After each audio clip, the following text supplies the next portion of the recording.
back, everybody, to Cup Check. It's been a while since we've been in the lab, but we're back. And Dawson, how we feeling? I'm feeling good. Back in the stew with my boy Zach. We're cooking up some cooking up some baseball content. As you all know, baseball's underway, and Cup Check. A little bit of a hiatus, obviously. Zach and I have pretty tough schedules being college students right around the end of school year. So just doing our best to pump out some videos here and there while we can. Also, another quick thing I'm going to say, if you're in New York, uh, pop out to the Yankees game on Friday. There's a good chance I'll be there, Friday or Saturday. Uh, be on the lookout. But Zach, what do you got for us today? Yeah, today we are looking at after this first couple weeks of the season, we're starting to settle in, looking at the top performers and a couple surprises here, a couple guys that we expected to be stars. But yeah, with that, we'll just take a look at the names here. We got five guys we're looking at. We are over here on the slides now, and let's just hop right into it.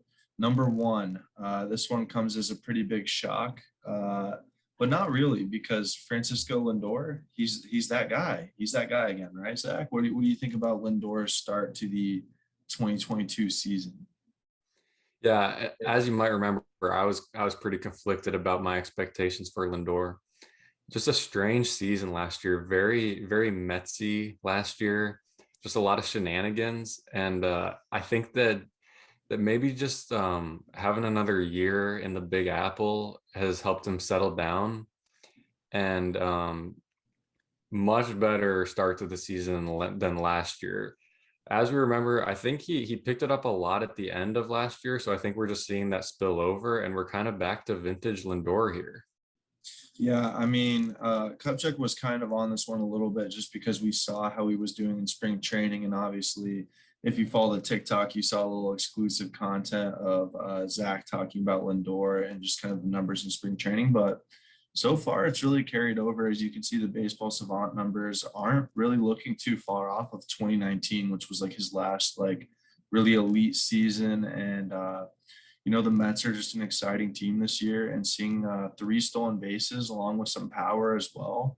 It's just begs the question: is Prime Lindor back? And we're just gonna have to keep a close eye on him and see how he does for the rest of the year. I will say, I went out and traded for him in our dynasty league. So maybe I guess I'm bought in on Lindor for 2022. But yeah, just really excited to see how Lindor keeps it going. And moving on, I'm gonna let Zach talk about this one. Seiya Suzuki, the man is going crazy, and Zach just did not see this one coming. Bro, I doubted him so hard. A lot of times people come into the MLB from different leagues, whether it be the Japanese league, Korean league, they struggle a lot because the pitching's different, the velo's different. And Seiya Suzuki, though, I mean, unbelievable. Just look at the average exit velo. We heard this dude was a power hitter, 88th percentile average exit velo. The barrel percentage is just skyrocketing, 99 percentile. Other big thing, look at the chase rate, 100 percentile, literally the best in the MLB at not chasing pitches. It is incredible what Seiya Suzuki has done, and could be a huge value pick for this year's draft. Yeah, definitely. I think that this could go down as one of the potential league winners based on where he's getting drafted in drafts. And one thing to keep an eye on, we see those 0 stolen bases down there, but we see a whopping 95 on the sprint speed. So like Seiya low-key has the wheels. We'll just have to see if he turns them on here as the season goes. But yeah, Seiya really just showing up and producing. And as a Cardinal fan and Zach is a Reds fan, probably not too thrilled that there's another like beast in the NL Central. But yeah, Seiya Suzuki might be here to stay for a while. So moving on, Jose Ramirez, just doing Jose Ramirez things. I feel like people kind of sleep on him a little bit every year, but the man just kind of produces. One thing we always know about Jose Ramirez, he's a really streaky guy. He usually does dip down. Like he has these really hot stretches and then he dips back down. But there really is no reason to expect him to like fall off because he's been such an elite player for so long. And he's just overlooked in fantasy and regular, just by regular MLB fans. He's always been overlooked. And I watched Cleveland play against the Reds, and this man Jose was just destroying the Reds. No one could get anything by him, and no stolen bases yet either. So very interesting there. But we know Yeah, he's still got that in the tank. So definitely something to keep an eye on. He had 27 stolen bases last year, so obviously that's a big part of his fantasy production. But I will say this: I've had Jose on my team before, and he really, when he's hot, he's hotter than anybody, and when he's colder than anybody. So I wouldn't be shocked if he has a big stat correction in the next few weeks, maybe a month from now. But it will eventually happen where the offers start showing up to kind of average it out. But when he's hot, he might honestly be the best fantasy player in baseball because I mean, as you can see from those savant numbers, the man really hits the ball hard, and he's not striking out. And an impressive 4 home runs with a whopping 4.29 average so far. so do you think fantasy managers should be looking to move Jose while he's hot if you think he's going to dip back down or hold on or what? I wouldn't necessarily like recommend trading him, but at the same time, like if you're getting offered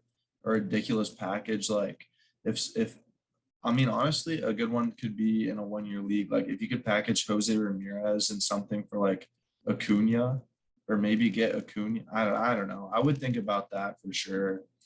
If someone's kind of getting crazy and wanting to give you a Vlad or a Soto for JRM, you obviously have to. But I don't think there's too much out there worth moving him for because he is the top 10 player in 1 year leagues, especially. CJ Cron.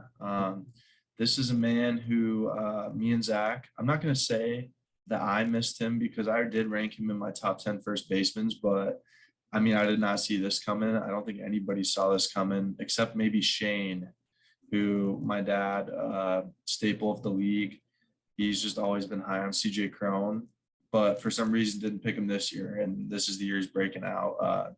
6 home runs, leading the league in bombs. Kind of impressive. Zach, what do you think of CJ Cron? Yeah, I've always thought of him as the type of guy that he's nice to have on the bench, and you throw him in when he's playing at home. Uh, there's a few guys like that, like Raimel Tapia. Like when he's in Colorado, you throw him in your lineup.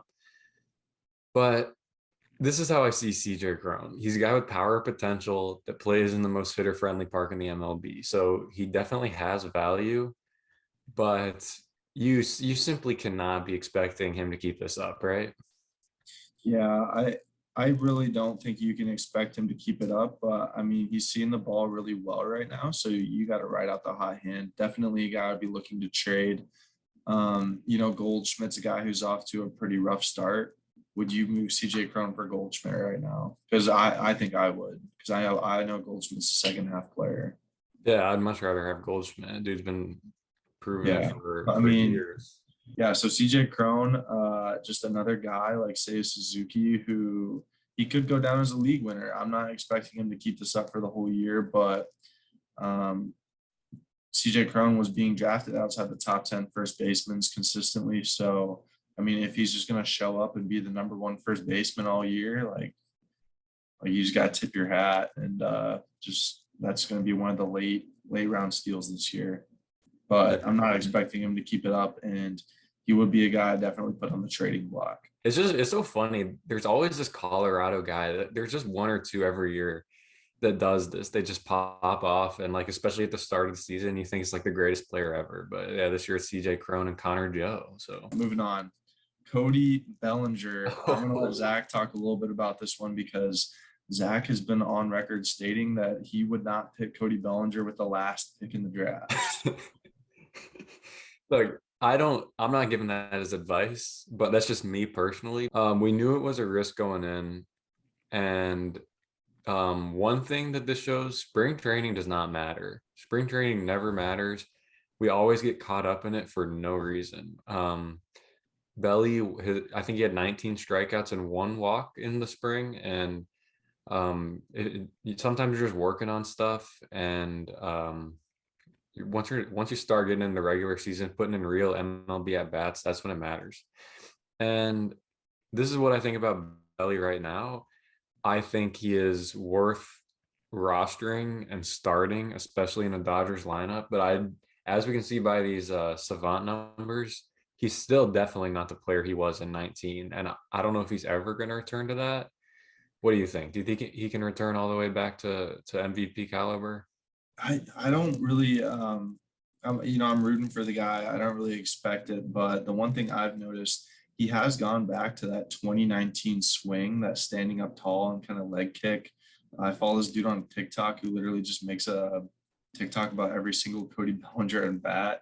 And most of the time he's just screaming Cody's head off. But I mean, recently, I mean, there's been some good things to say. Cody Bellinger hitting the ball in play for a change. Honestly, he's not a top 5 contributor. That's not the reason he made this list. He made this list because it's just good to see Cody Bellinger actually hitting above 200. And hopefully he returns. I mean, just putting up a good season for him would be a big win at this point. So yeah, Cody This Bellinger. goes beyond fantasy. This is just we're happy for the guy. Yeah, so Cody Bellinger got to keep an eye on. I wouldn't go out and trade for him. I wouldn't actively try and trade him. I would just kind of monitor him. If he gets really hot, then maybe trade him, but maybe not. Maybe just keep an eye on the baseball savant. If it starts looking like 2019, you could be looking at another league winner potential player. Moving on to the honorable mentions, nothing too crazy here. Just listed off a bunch of names that just missed the cut, but obviously some of these guys really deserved it. Vlad Jr. definitely deserved a spot, but like we expect that out of Vlad. All right, we don't expect 280 out of Cody Bellinger. That's why certain people made the list and certain people didn't. Zach, any standouts on this list that you want to talk about before we end the video? Yeah, I got 3 that are really sticking out to me.